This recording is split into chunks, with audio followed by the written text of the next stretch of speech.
Hey everybody, what's up? It's me, Sarah G with the Smag, and I am back. And welcome to another episode of Does My Marketing Stink? I've got Tyler Shamblin here. Hey Tyler. Hey Sarah, how are you? Good. And we're gonna find out, does his marketing and his firm's marketing stink? So thanks for being brave. Gotta tell. It's taken some bravery. I'm kind of throwing myself out there. Okay, so this is the website, which I guess Tyler, that you have a little bit of a hand in developing. hmm Um, I do like the kind of realistic portrayals of clients, and I like how it's not just like them sitting at a desk doing something, you know what I'm saying? Right. I like it. I think that this is okay. I think this is good. I like how this is giving them an option on the homepage, like I'm looking for a new financial advisor or I want to retire soon. um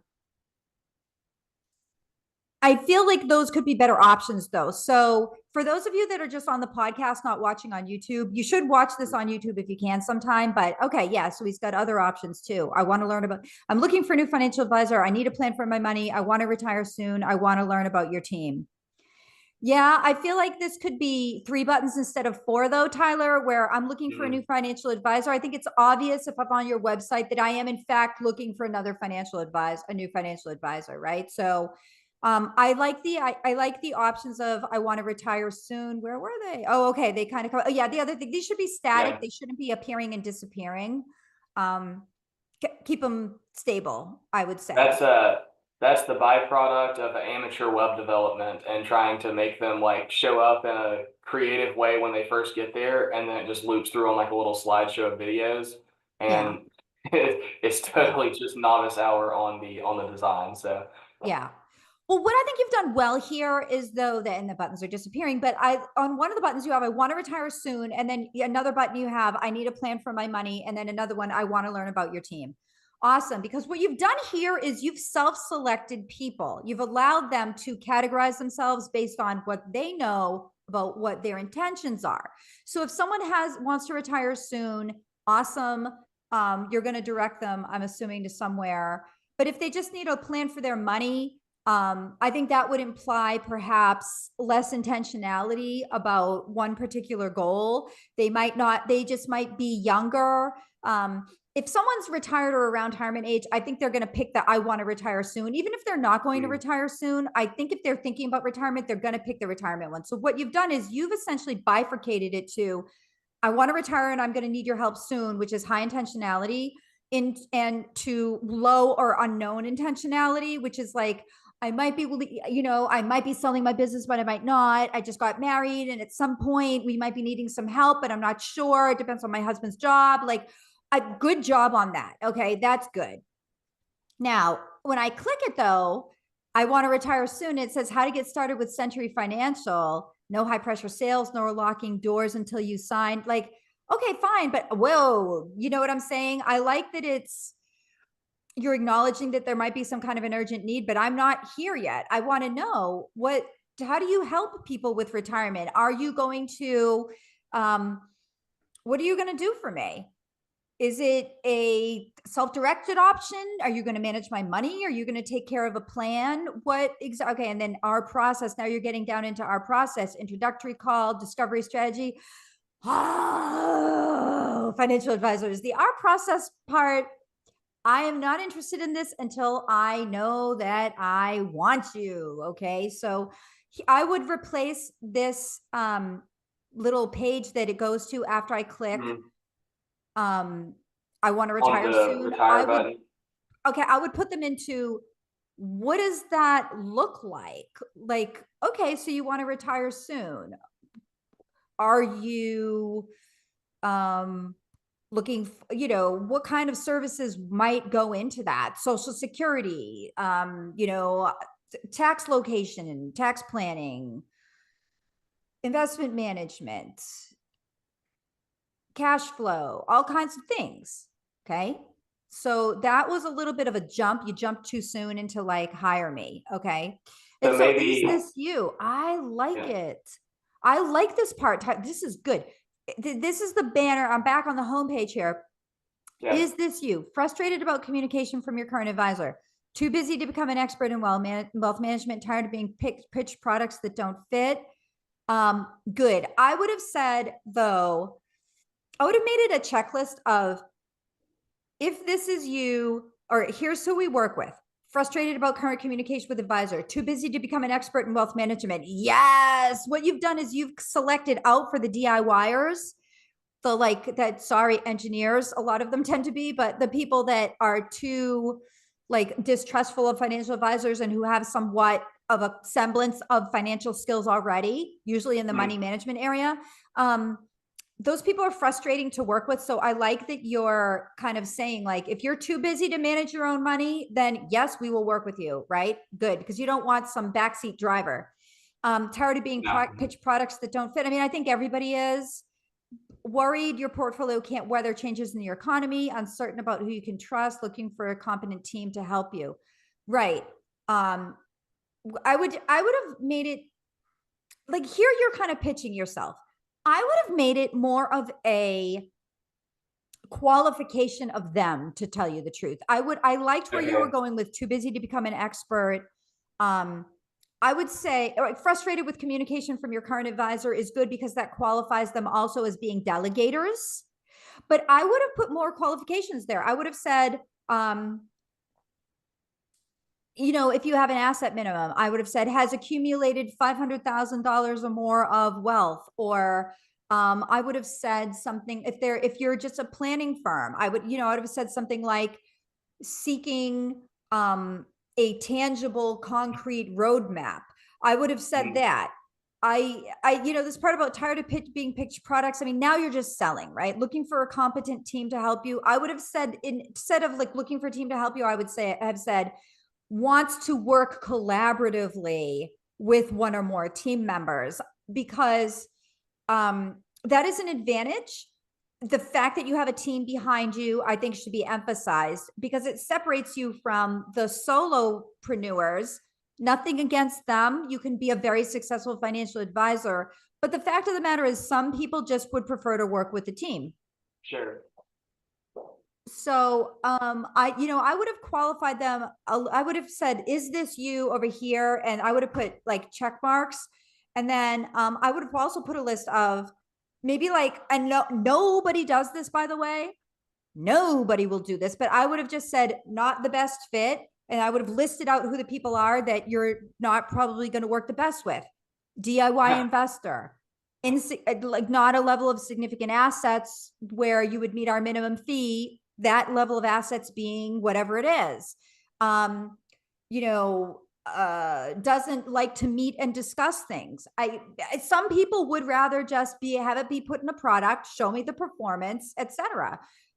Is this you looking to beat the S&P with no qualifications attached to it in any given year? Yeah, If you, like, I would kind of weed those people out. And I like where you're going with this, speaking so directly to them. This is a great start, but I feel like complete it for me. You know what I'm saying? okay. Yeah. Financial relationships built for you, looking for a better investment strategy, want to retire. So now you're just continuing to kind of sell the business.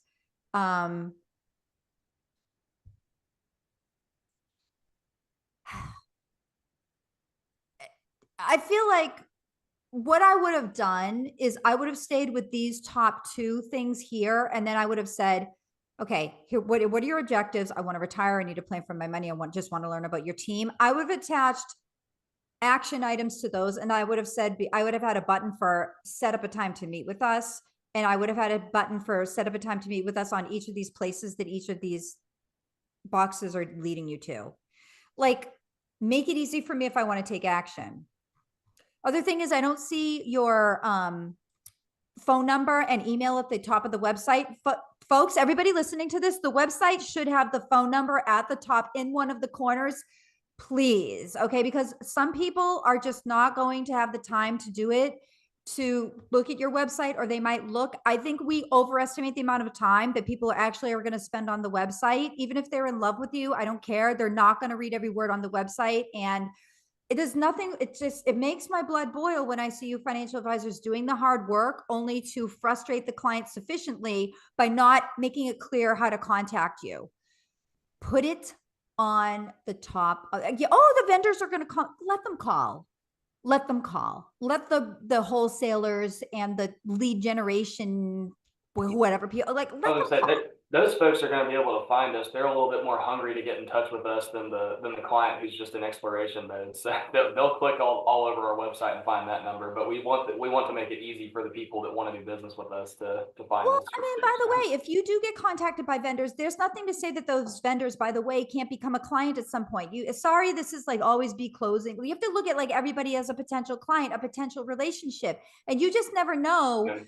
because some of the really good salespeople, the people that have been successful year on year for decades, those are great relationship people. And by the way, they do tend to be very generous. So you never know when, hey, look, I'm not interested in buying this office table from your company, but I'd be very interested in joining your newsletter list. Please feel free to go ahead and put me on the newsletter list, because I'd love to learn how I can design my office more efficiently so my employees don't get back pain. Like, have a relationship with everybody. I know they might not be like, yes, I'm ready to retire soon, and I'm like a Amgen executive with $5 million. Okay. All right. But put them in the funnel. Like, get them knowing you. Just what I say to people is, hey, I'd love for you to connect with me on LinkedIn. And I have said this year after year for a long time. And guess what happens? Some of those people that were in sales roles at one point are now managing directors at that company. They got promoted. They don't have to be knocking on doors anymore. They're the boss now. See? So, or like, some of them aren't even in sales anymore. They went on and got an MBA and are now very successful in other realms that are good for me and my business, because I was good to them. They remember. Now, look, I'm not saying I've been an angel all the time, but I'm against this like shunning the salespeople kind of approach. Because I mean, first of all, I just don't think it's a very dignified way to treat people. It's one thing if someone's really hounding you, yes, then you have to block and etc. Okay, I get that. But collect relationships and don't hold it against somebody. You're not going to spend all day. Okay, but don't, like, people are rude to salespeople. Like, do you understand Yeah. how like, I mean, I identify with them. I mean, I used to be in my marketing used to just be cold calling and trying to find, like, get in touch with anybody. So I get a cold call from somebody and I'm like, okay, I owe it to this person because I realize how difficult it is to build relationships, especially when you don't know what's on the other side of the phone. So I'm at least gonna like give this person a positive experience, even if it's a polite, like, no thanks, but I'd love to stay in touch. Like, awesome, Tyler? Exactly. That's, I think, a successful mindset. Be open. yeah, Not open the door, but just open the door a crack. You don't open the whole door the whole way for everybody, right? Okay. yeah, Anyways, but I feel like we help you retire and stay retired. I like that. I think that's witty. I like that. I like this front section, but I need a call to action sooner. I need it clearer how to get a meeting with you.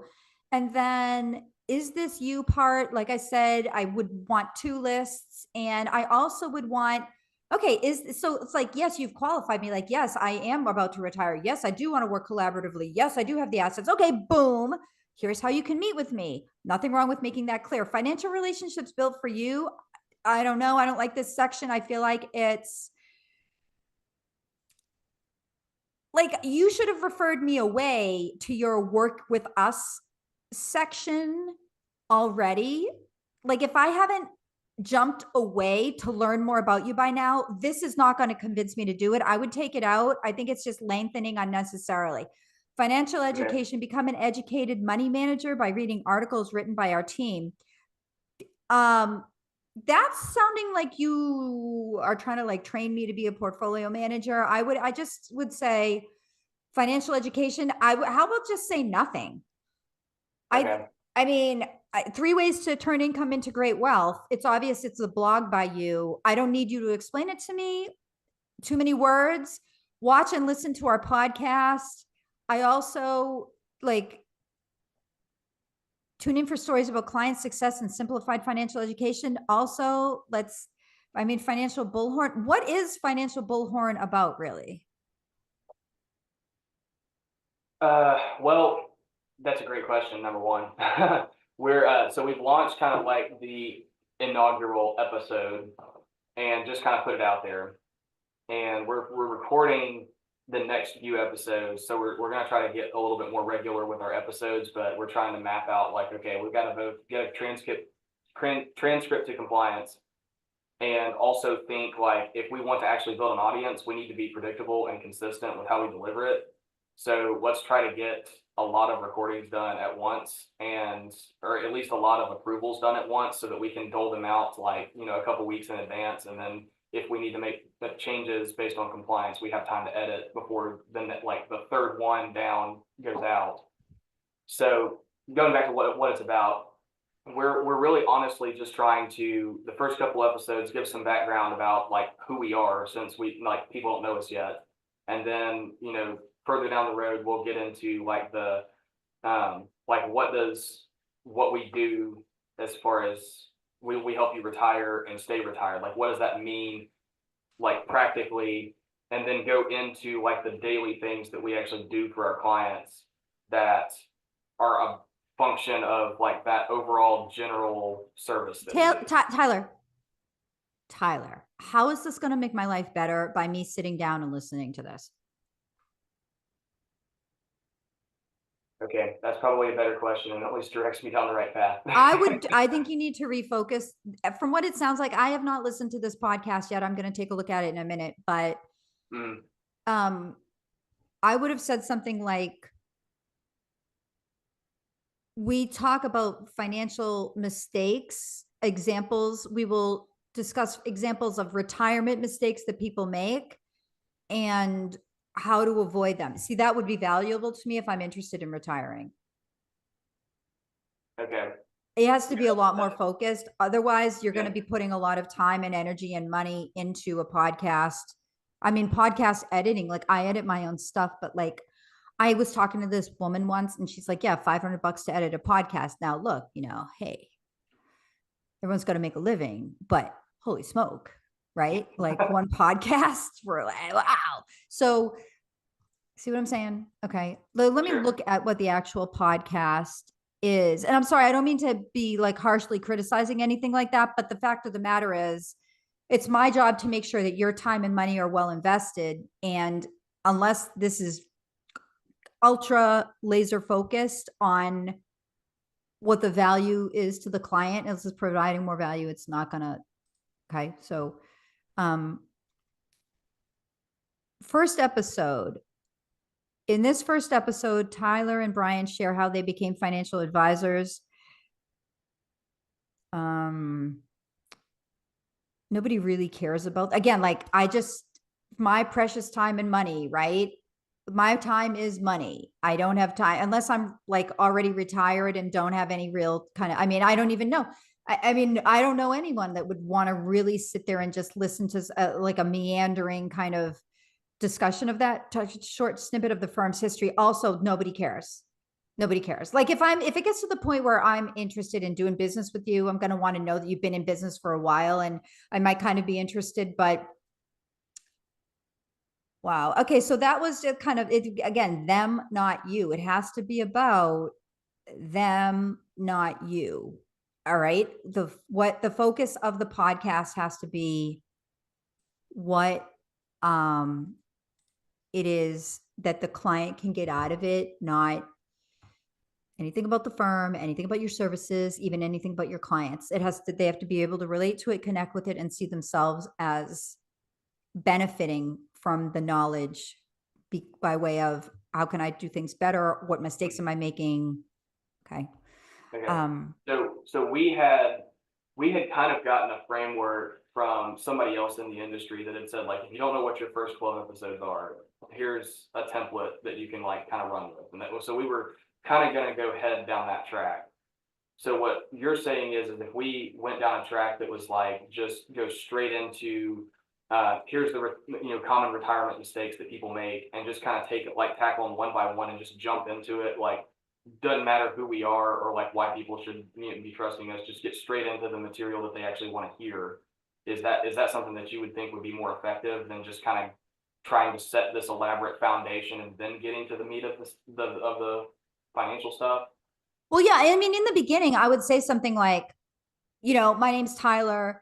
Our firm is what are you fee only? Sorry.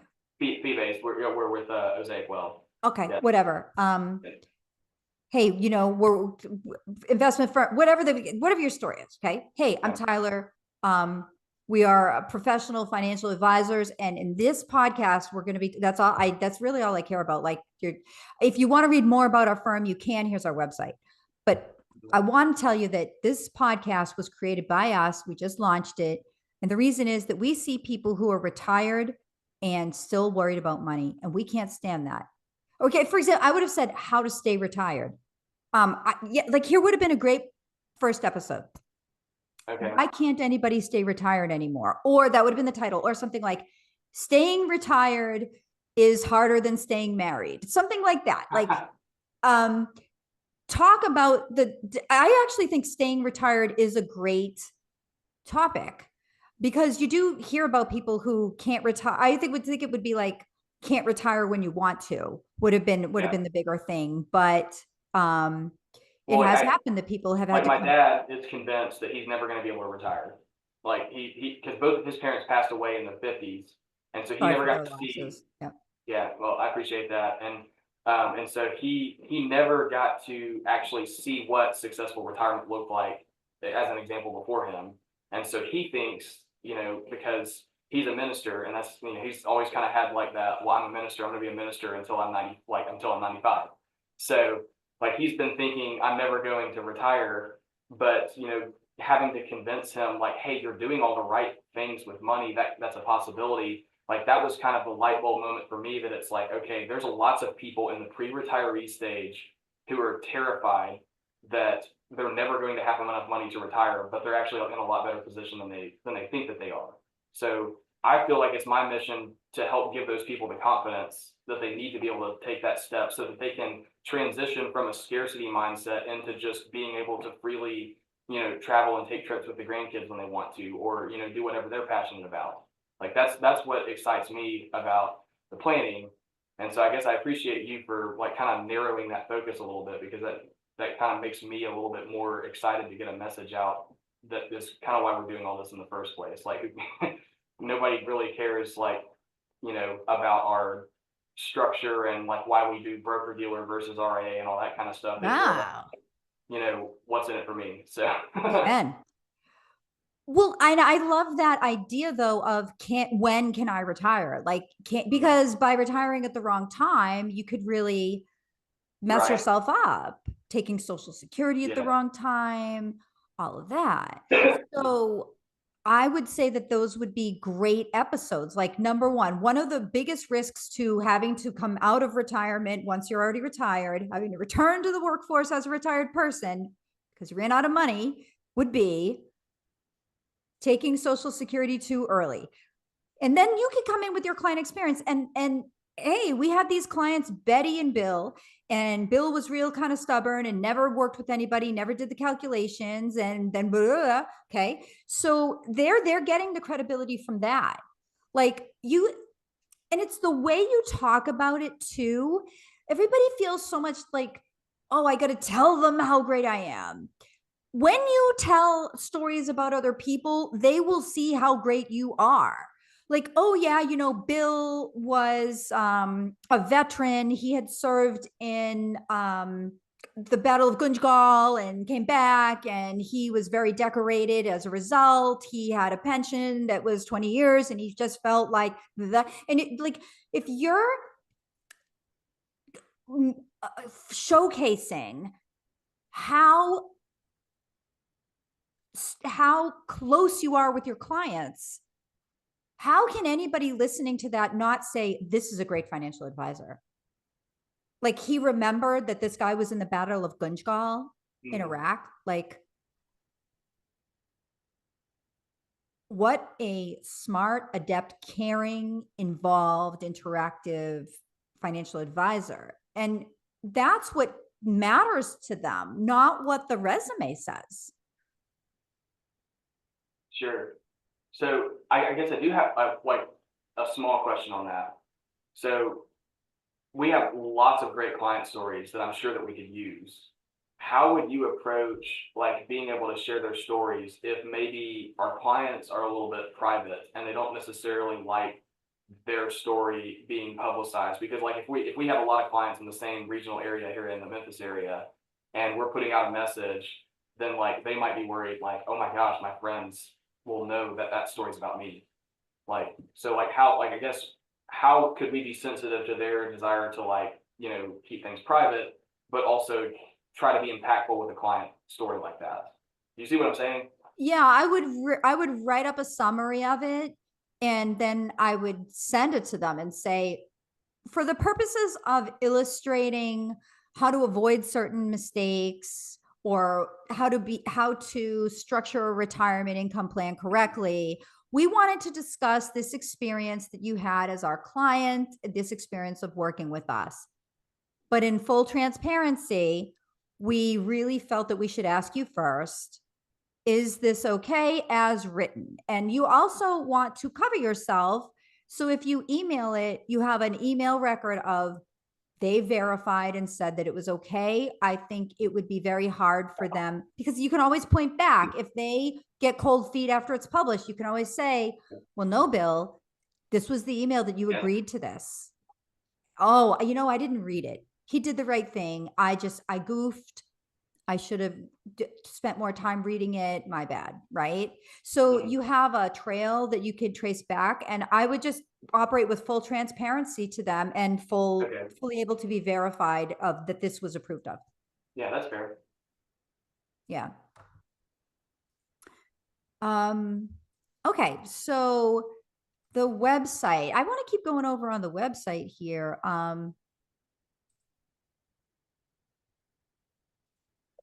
Let me just come back to the website a little bit.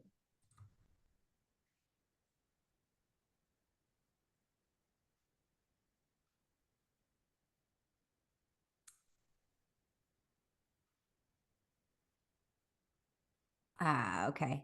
I would have actually put for the about section, this is too many drop downs. For the about section, I would have put it all on one page, and I would have said, because a main selling point is the fact that you actually have a whole team. I would have put this nice, what a nice professional team picture.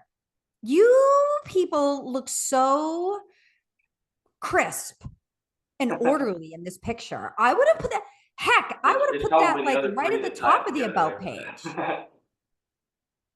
Good for you all.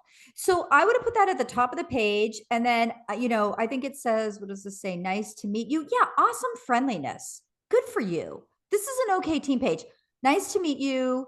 But this, then it's like you ruin it though when you say like choosing your personal advisor is well personal. We take our ho hum. I would have just said nice to meet you, and then just leave it there. Like maybe you could say like, "Hi, I'm Tyler Shamblin. Hi, I'm Joy White. Hi, I'm Brian White." Right? Like maybe like that, because that's personal. But I would definitely put that nice team photo up higher, or actually, I don't know. I mean, it's just such a shame to hide it lower on the page. Yeah, maybe put it up higher, and then the bios down below. I like that you have your social media references here that people can tap into, people on LinkedIn, etc. I mean, let me see the bios. The bio text is too small. Oh my goodness, especially if I'm like older and my vision is going. That this might be hard, like to see. I can't see this tag. It's hard to read. Okay. Um. Oh yeah. When not work, see how. When Brian D. White, MBA, owner and wealth advisor, I graduated from this college with the economics degree. I'm on the board of this or that. And like, I hold the 663 and 7. I am married. I have 3 kids. And then at the end, he says this: when not work with clients, Brian enjoys golf and riding his Harley Davidson with friends. See that? I don't know. I love like this is so weird. I'm scared of Yeah. them, but I love motorcycles. I've been on a motorcycle once and like I would tell you I'm hooked and I fantasize about going back, but myself having four children, young children, like I won't do it. Okay. I just won't do it. But I love motorcycles. I Mhm. love being on a motorcycle. Like, why not have a picture of Brian with his motorcycle Well, friends? mouse over his profile picture.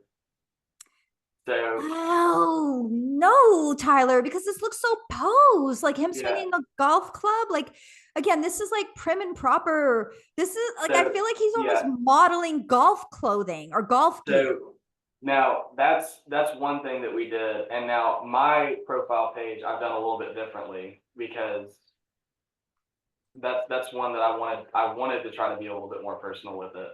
I like bullets. Like, I Yeah. like a bulleted bio. I really do. Like my credentials, graduated from college, series 6, 7, blah, blah, blah. Then like experience, worked 5 years as a paraprofessional. And then my areas of specialty, young families, retirees, right? Like my Mhm. commitment to my clients stems on these four values, right? Something like that. I Yeah. like bulleted bios. Yeah. Oh yeah, the BB, and he's got a picture of him and his wife and his BB. Awesome. That's good. Yes, I like it. Oh. Um, career highlights. See, and there are some bullets here. Good. Yeah. Um, who you're a fan of, Alabama Grizzlies, a proud follower of Christ. Amen to that. You go which church you go to. I wouldn't, I don't know if you want to say like which church you go to because I don't know. Like I don't, and the other thing is I wouldn't put your child's name on your website because they would know where you all probably live, what church you go to, your kid's name. There are weird people out there. Now, Okay. chances are Yeah. the weirdos are probably not going to come to like a financial advisor website and drill down to the bios and be like, yes, I'm scouring away. Right. But you just never know when that's all I'll say about it. I don't want to put that into the universe of, you know what I'm talking about, right? Like Yeah. Yeah. This was obviously the intent was I'm going to find, harmless people that just need financial help. And there are definitely not people out there. Yeah. There we go back to the post pictures. this is posed. Yeah, I don't know. I maybe see you've also like never mentioned playing football. Um, I see, but I love it. So this is a weird posed picture here. Like, yes, again, I feel like you're modeling football jerseys. Okay. That's okay though. I mean, it's professional. You could leave it. But Brian's, I want to see a motorcycle picture at the end. Okay, so but Okay. I like this bio. I would have preferred more bulleting sooner. This is a little bit too many words, but I like that you tell a story. Would you believe me if I told you that I wanted to be a financial advisor since high school? A teacher required us to read a financial literacy book. We took a test. The teacher put me aside and told me I understood concepts so well that he recommended me looking into a career in financial planning. Beautiful, beautiful story. I love it. Like so many people, I come up with like frustrating answers whenever I ask people, why do you become a financial advisor? And it should be just something that just like speaks to the heart like that. Good for you. Anyways, this about page needs to be definitely condensed a lot in the manners that Okay. I described. Work with us, our process, how to get started, our process. Okay, well, I guess who we help. I would have put who we help first, who Okay. we serve, women, next gen.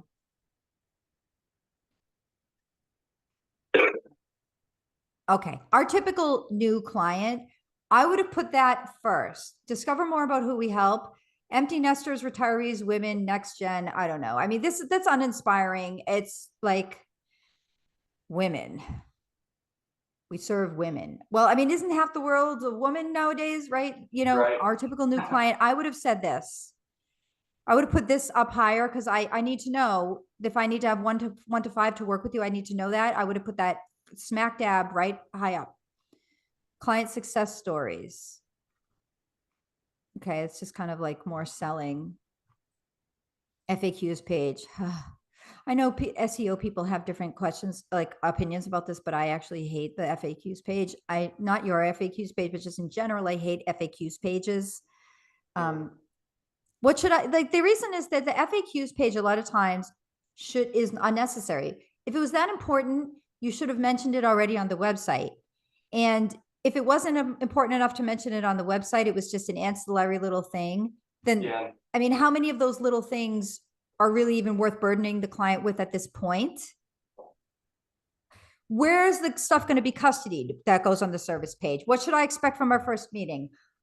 The process thing that you had earlier. What areas of my financial life can you help? That goes on the service page. Are you a fiduciary? That should be on the about page. Do you offer virtual or phone appointments? I don't know why financial advisors still say this.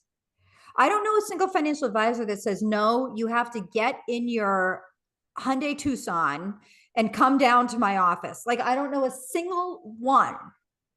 I don't. Okay. I'm not familiar with wealth management. Will you be able to explain unfamiliar topics, please? If they don't understand that by now, this, like, see, you say, how much money do I need to retire? That's a question you answer when they're your client, right? What relationship option is right for me? That's a question you answer during the that would be what you'd put on the process page. During this part of the process, we will determine what relationship option is right for you, right? You see what I'm saying? So this is where I feel the FAQs page can be really redundant. Unless you have something really juicy there, I wouldn't even bother with it. Resource page.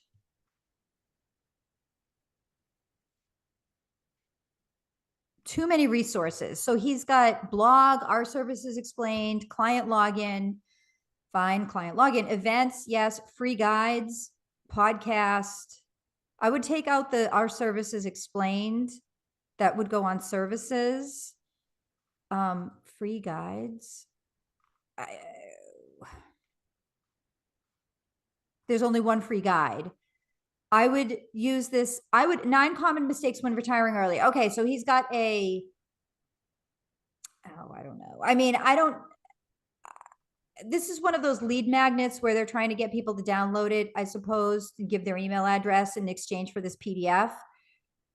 This has to be a little bit better. Common mistakes when retiring early. Like, I don't know. I mean, people talk a lot about it, but does the average person like really want to retire early? Does the average no, I mean, maybe I just hang out with a lot of like people that want to work until they're in their 60s or 70s, but do you get many 40-year-olds? Do you really get that many people that want to know, like, how do I retire when I'm 42?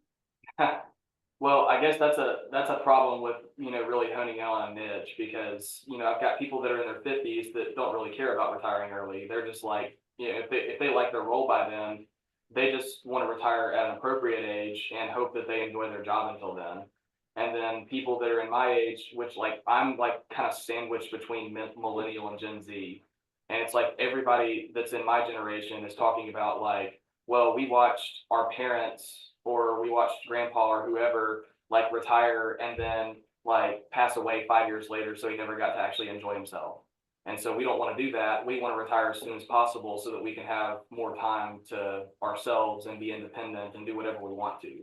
So like I think that most people are describing a work optional stage, but I kind of took like this retire early and kind of threw a blanket over like the person who gets like forced into retirement early because of something that changes in their occupation or their health, or somebody that sets retirement early as a goal, like basically just wanting to get them information about like if you retire before traditional Medicare age, if you retire before your 59 and a half age on your retirement plans, like what are the implications of that and what are the things that most people think like you have to get to this stage before you can take your money out, but you actually not know that Roth IRAs, if you can actually take out your contributions and there's no penalties, like some little stuff like that that would be helpful information for somebody that's trying to think about options when it comes to their retirement plan. So that was like one example of a guide that I wanted to put on there. Maybe kind of honing in on the like how to stay retired would be another one that we could put in. Maybe not necessarily like a PDF lead magnet, but like some kind of thing, I guess. Or if it's just fluff to put on the website, then maybe we don't have to do it all together. I think there should be some way to sign up for the newsletter. I think it should be made a little clearer. And like, how do I would have pushed the newsletter, and the newsletter I would have fed in with the podcast. I would have gotten them subscribed to the newsletter and then start mailing out episodes of the podcast through the newsletter. I So think with that guide, like if you click that button, it kind of takes you to like a landing page where they get to put in their name and their email. My thought was, in order to get them to sign up to a newsletter, like I want to give them something in exchange to where it doesn't just feel like they're just signing up for emails.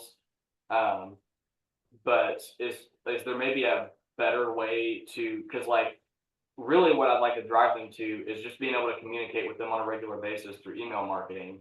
Because if they're not reading my guide, they're not getting my emails, because that's kind of how I've kind of set it up, which, obviously it's got some holes in it. But I'd like to be able to just like not send them a whole lot in like large quantities of time spaced out in between. I'd like to send them like little nuggets, like at a time, like maybe weekly or bi-weekly or something like that.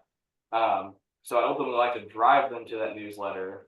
And my thought was I needed to give something first before I like got their email address, if that makes sense. Is there a better way to maybe approach attracting a client into that type of relationship? I think you should get them on the newsletter list and by way of an attractive PDF download. Okay. I think that's fine. Or just tell them sign up for the newsletter. Okay. Okay. Because most of the people that come to your website are not going to sign up at that point. Yeah. And make sure that the newsletter is good.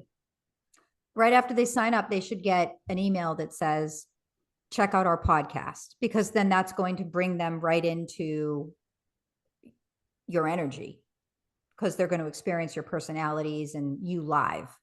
So that's what I would do. Either get them to listen to an episode of the podcast or subscribe to the newsletter. And then the first email they get right after they subscribe is, thanks for subscribing. Here's the first episode of the podcast. Start here. Listen to this. Okay. Okay. That's what I would do. Now, I just want to check out your social media real quick, Tyler, before we wrap up. Okay. So this is a good LinkedIn. Financial independence for sales executives, entrepreneurs, empty nesters. Banner photo looks good. I like that you've clarified your mission immediately. Good. Wealth advisor. I help sales pros, entrepreneurs retire ASAP and stay retired. I would have just said retire and stay retired. I wouldn't have put wealth advisor. I just would leave that out of the title. I like that you say, I help sales pros, who you help and what you help them do. Awesome. This is good marketing. Like you're on, does my marketing stink? Your marketing doesn't stink. Okay. I will tell you that there's some definitely shifts that need to happen here, but I think this is good. It took me 5 years, but I'm now confident in my mission. This is his about section on LinkedIn for everybody that's not watching on YouTube. It took me 5 years, but I'm now confident in my mission. Awesome. That's telling a story. Tell me a story. Tell me a story on LinkedIn. I love it. Helping you be financially independent, whatever that means for you. Money instead of okay. It's not about traditional retirement, a cake and a card. Instead, let's get to this place as fast as you can. Money can buy me experiences I want without running out. I love my job. If I love my job, I can keep working.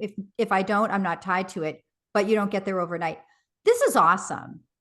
Because you're tapping into the mindset of how somebody would need to feel while working with you, or how you want them to feel while working with you. And you're refuting myths and processes of the past and mindsets and ideas that people might have about how a financial advisor would define retirement for their clients. Good for you. Okay. If you're like other people who've reached out to me, you may feel frustrated, confused, exhausted. Again, continues to be awesome. Okay. Good for you. I get it. You may need help, but you don't know who to trust. And so now you're selling a little bit, but I feel like you've earned it at this point. So I'm reading, and then message me. Here's my phone. Here's my email. And you make it clear. So try this, taking this small step forward. I'm looking forward to meeting you. Personable. Good for you. And then the disclaimer, you have your disclaimer on your about section, which I got to tell you, I don't always see it. So good for you. Yeah, well, compliance was good about making sure the disclaimer was in there, but but basically my goal with the about section was like I want to take them through like the here's what you're feeling and not oversell, but just kind of like tease them that like if this is what you're feeling, here's what one path that might be a solution for you. So that was my objective, and I appreciate that at least not all of what I'm doing stinks completely.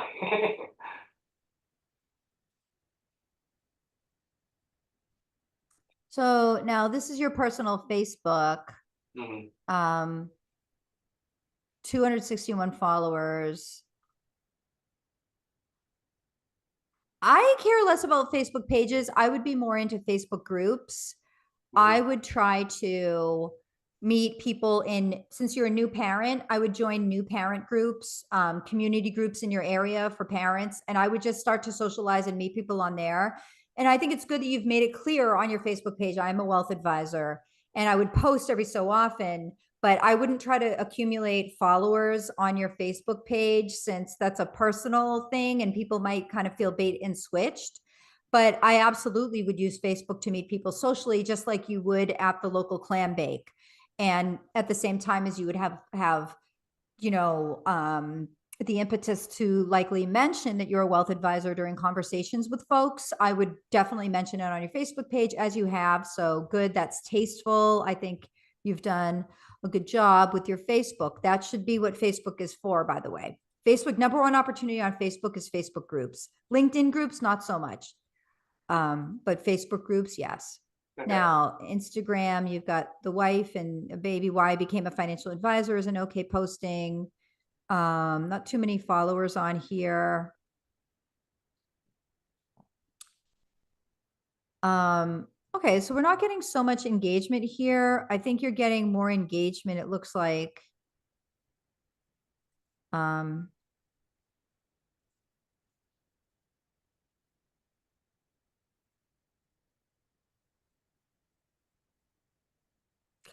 so you've got a video, and so for those of you that are not watching on YouTube, he's got a video on Instagram where he's talking and it's subtitled. Good for you, it being subtitled.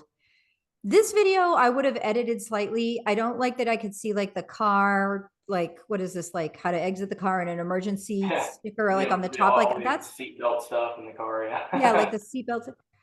Okay. Not great. I don't think this is great framing also because you appear to be slightly, like I almost would have zoomed in a little bit more on your face. Okay.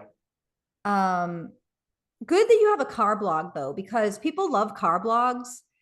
Like for all of you that are so worried about the office setting and the bookshelves in the background and having it be all prim and proper, people love interesting settings in videos. And this cars do tend to be slightly interesting and it's a little bit less formal and everything. So I just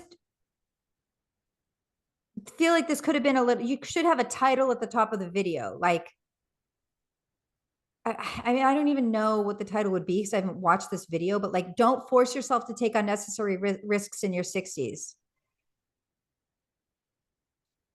Huh? Like, how much risk do people take in their 60s? Like, are you going to don't go bungee jumping Yeah. when you're in your 60s? Like, don't don't drink water Well, unless it has fluoride in it. Like, yeah. what The, risks?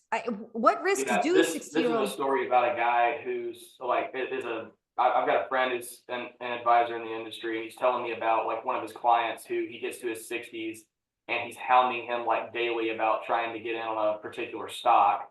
And so he's trying to play the stock picking game instead of sticking to the original investment plan because he realizes he doesn't have enough money saved for retirement. And he's trying to make up for lost time. So Uh-huh.